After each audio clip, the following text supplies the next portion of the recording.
Hanım döken ay ödül Cıp mağarası boynumdun gelip çakyan ay ödül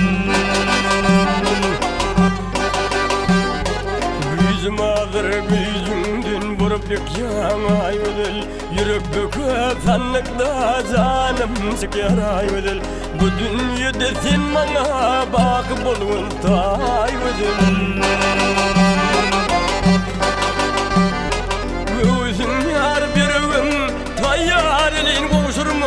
Kerim kati sakıylık sözü kevsirmek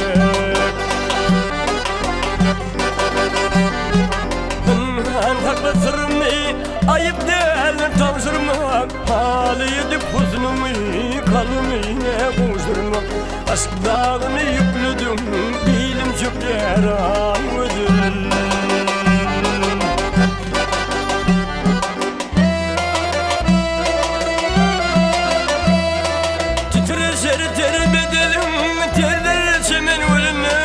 Karınca kıyımı indir ne deyince bilimde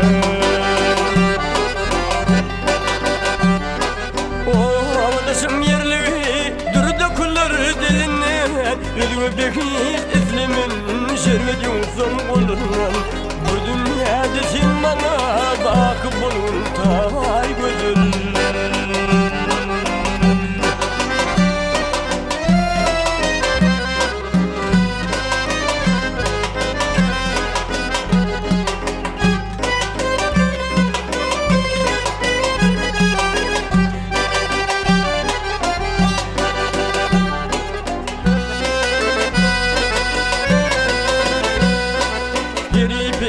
Terkidir